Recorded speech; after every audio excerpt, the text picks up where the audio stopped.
சென்னை பத்திரிகா நேயர்களுக்கு வணக்கம். பூமர காத்து பட விமர்சனம்.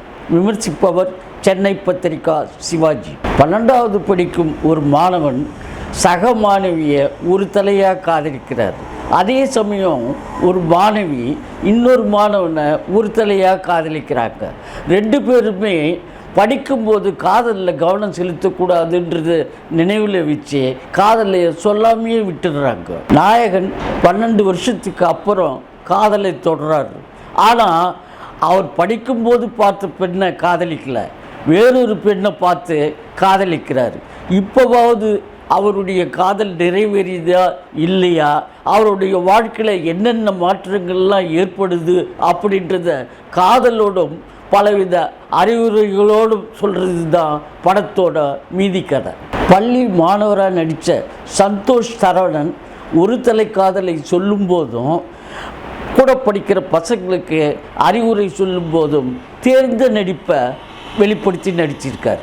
12 வருஷத்துக்கு அப்புறமா நடித்த நாயகன் விதுஷ் காதலை சொல்ல விரும்பும் போதும் சக மாணவர்களுக்கு அறிவுரை சொல்லும் போதும் ரொம்ப தேர்ந்த நடிப்பை வெளிப்படுத்தி நடிச்சிருக்கார்.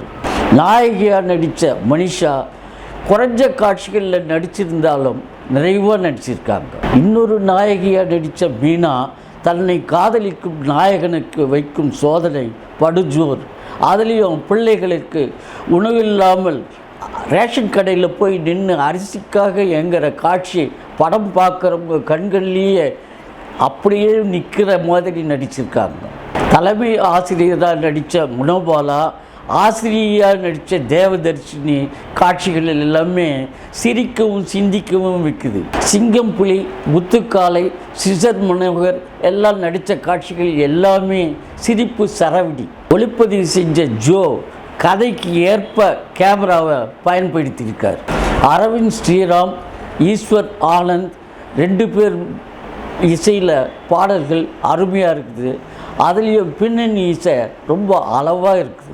எழுதி இயக்கியிருக்கும் ஞான ஆரோக்கிய ராஜா காதல் கதையில் நல்ல கருத்துக்களையும் சொல்லியிருக்கிறது ரொம்ப பாராட்டுக்குரியது. மொத்தத்தில் பூமர காற்று தென்றல் காத்தாக இருக்குது. குடும்பத்தோடு படம் பார்த்து ரசிக்கலாம். நன்றி, வணக்கம். சென்னை பத்திரிகா டிவி நேயர்களுக்கு வணக்கம்.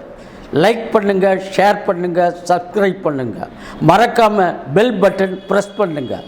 அப்போ தான் நாங்கள் போடுற வீடியோ உடனுக்குடனே உங்களுக்கு ரீச் ஆகும்.